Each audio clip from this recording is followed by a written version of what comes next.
हे Korean जगह viewers, this is Megha और आज हम बात करने वाले हैं रोड होम के एपिसोड 9 की।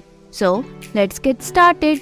यहाँ चैन और शाओ एक दूसरे से बात करते हैं। शाओ नान से मिलने का प्लान बनाती है। जैसे ही चैन और नान फैक्ट्री लौटते हैं, वो कब फिशिंग के लिए जाते हैं। चैन नान को बहाना बनाकर उनके साथ फिशिंग के लिए उसे भेज देता है। यहाँ चैन रूम में आकर सब कुछ एक साथ करता है और गेट पे शाओ का वेट करता है। शाओ मैसेज करती है, मैं आ गई। चैन बाहर पिकअप करने जाता है। चैन उसकी कार लेकर अंदर चला जाता है। बाहर अंकल पूछता है, लड़की आपकी कार फिक्स हो गई क्या? शाओ खुश होकर उसे हाँ कहती है।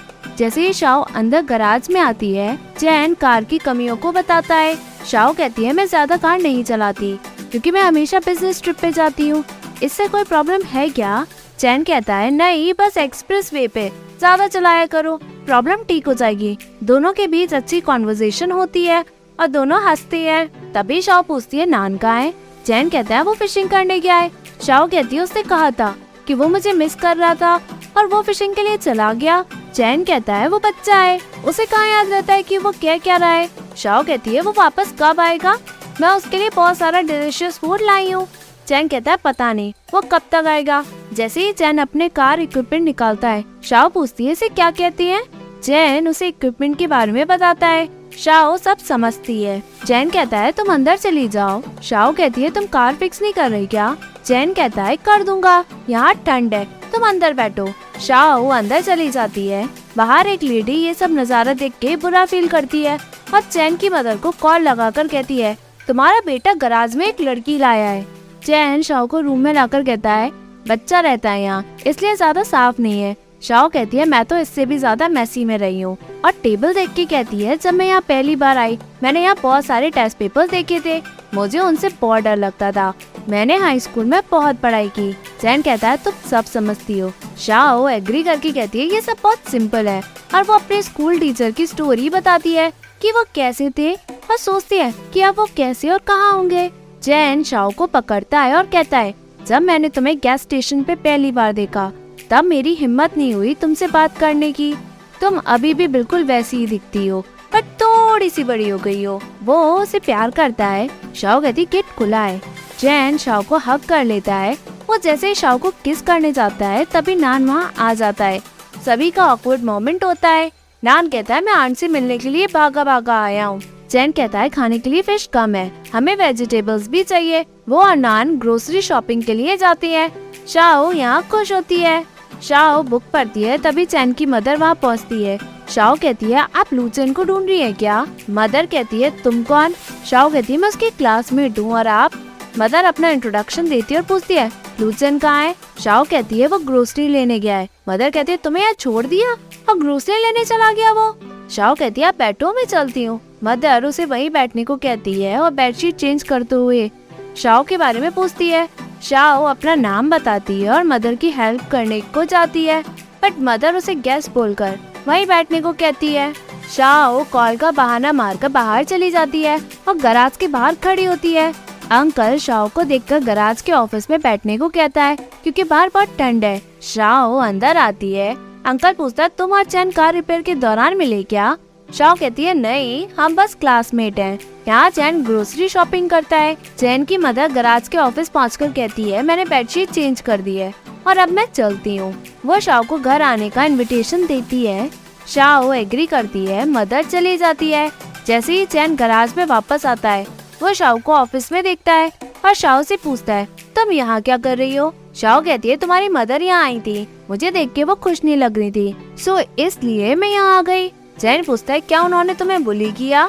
शाओ मना करती है और कहती है, तुम्हारी मदर बहुत अच्छी है, उन्होंने मुझे और नान को तुम्हारे घर खाने पे बुलाया है, क्या हम जा रहे हैं? चैन पूछता है, तुम जाना चाहती हो? दोनों मुस्कुराते हैं। चैन कहता है, मैं बहुत कुछ लाया हूँ, चलो। शाओ कहती है, तुम्हारी मदर तुम्हें वाकई में वापस घर बुलाना चाहती है और अगर मैं नहीं गई तो हमें उन्हें बताना तो होगा ना? चैन कहता है, मैं उनसे बात कर लूंगा। अंदर गराज में लड़ाई होती है। चैन सामान वहीं रख के अंदर गराज में चला जाता है। जैसे ही शाओ चैन के पीछे जाने को होती है, उसका खाने के सामान पे पैर लग जाता है। शाओ सामान उठाकर नान से पूछती है, इतनी बड़ी फिश लाने की क्या जरूरत थी? नान कहता है, उन्हें डर था कि कहीं आप बड़ी फिश खाना चाहती हो। वो सभी ग्रोसरी उठाकर ऑफिस के अंकल को बुलाकर हाथ धुलाने के लिए हेल्प मांगती है। अंकल उनके हाथ धुलवाने का सामान देकर चला जाता है। जैसे ही शाओ और नान हाथ धोते हैं तभी वहाँ हाइदोंग आकर कहता है, भाभी हम फाइनली मिल ही गए। मैं सबसे मिल लिया बट तुमसे नहीं मिल पाया। तुम कब आई यहाँ? शाओ कहती है सुबह। हाइदोंग कहता है, चैन ने मुझे बताया ही नहीं कि तुम यहाँ हो, नहीं तो मैं तुमसे मिलने के लिए भागा चला आता। बाहर कोई लड़ आए, मैं अभी आता हूँ। वो सामान लेकर चला जाता है और पूछता है, तुम डिनर के लिए यहीं रुक रही हो ना? शाओ कहती है, हाँ, और मैं रात में शान के घर चली जाऊंगी। हाइदोंग खुश होकर वहाँ से चला जाता है। तभी वहाँ चैन आता है और शाओ को अपने साथ अंदर ले जाता है। वो नान को होमवर्क करने के लिए भेज देता है। चैन और शाओ किचन में पहुँचते हैं। शाओ कहती है, तुम्हारी मदर को बताना होगा। चैन कहता है, मैं सब देख लूंगा। तुम खाना क्या चाहती हो? शाओ पूछती है, ये फिश कौन सी है?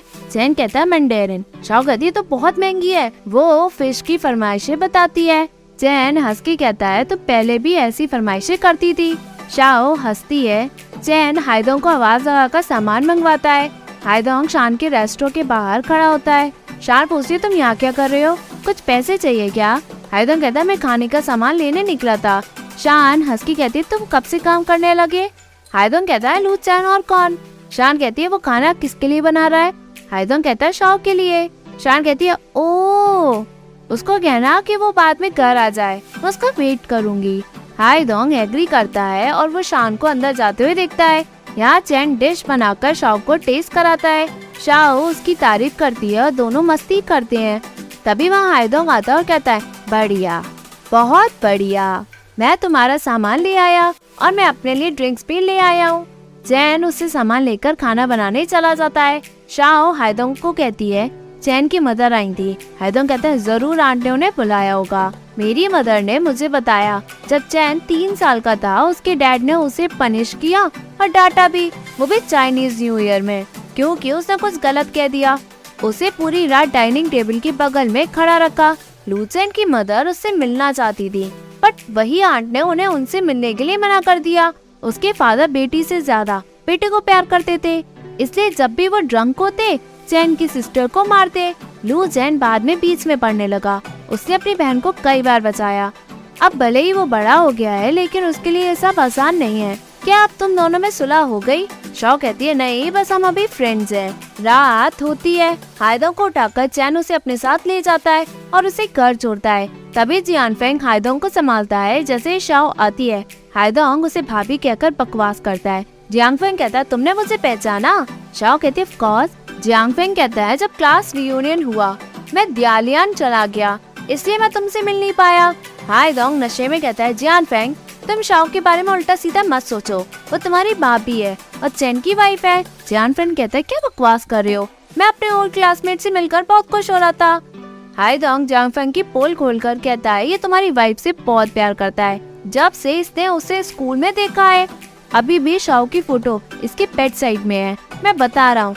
जियांगफेंग कहता है, मेरा भाई बकवास कर रहा है, इनकी बातों पे ध्यान मत दो, तुम दोनों एक साथ अच्छे दिखते हो। हाइदोंग कहता है, किसका क्रश नहीं होता? अगर चैन वापस नहीं आया हुआ होता तो शायद तुम्हारा मौका होता। तभी हाइदोंग की मदर और सिस्टर आकर उसे अंदर ले जाती हैं। चैन कहता है, फोटो कहाँ है? मुझे देखनी है। जियांगफेंग कहता है, मेरे भाई ने पी रखी है, वो बकवास कर रहे थे, मैंने फोटो कब की हटा दी। चैन लुक देता है। जियांगफेंग भागते हुए फोटो लेने जाता है। जियांगफेंग फाइनली शाओ की फोटो शाओ को लाकर देता है। चैन उसे देखकर कहता है, अच्छी है। शाओ फोटो देखकर खुश होकर कहती है, मेरे पास ये फोटो नहीं थी, अच्छा हो तुमने संभाल के रखी है। वो जियांगफेंग को थैंक्स कहती है। चैन और शाओ वहाँ से चले जाते हैं। कार में चैन शाओ की पिक्चर को देखकर मुस्कुराता है। शाओ कहती है, मैं कितनी यंग लगती थी।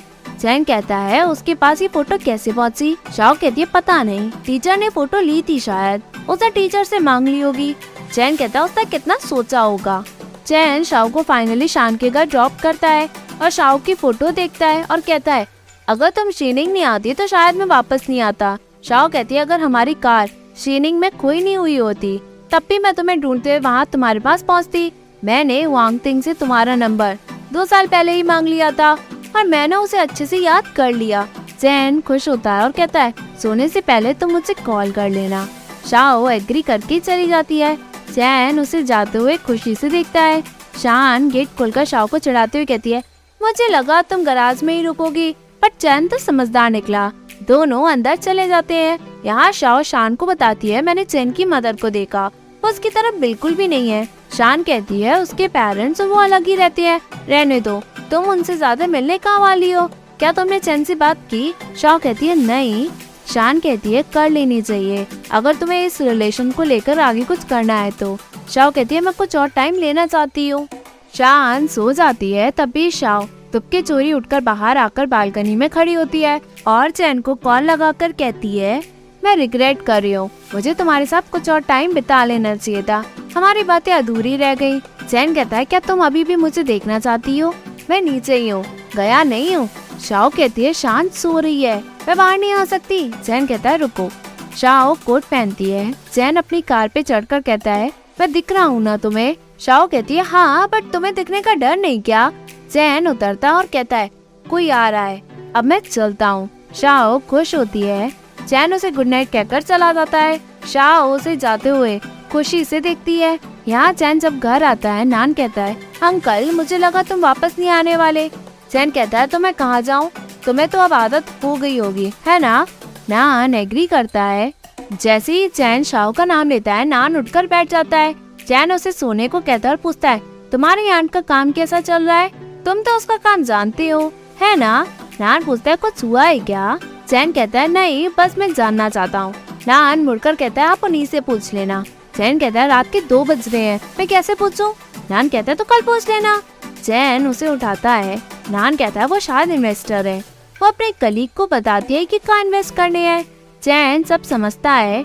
दूसरे ही दिन शान शाओ को उठाती है और कहती है लू चैन आया है। शाओ कहती है सोने दो मुझे। शान कहती है वो तुम्हारे लिए ब्रेकफास्ट लाया है। शाओ उठकर भागती है और चैन के पास पहुंचती है। चैन उसे ब्रेकफास्ट करने को कहता है।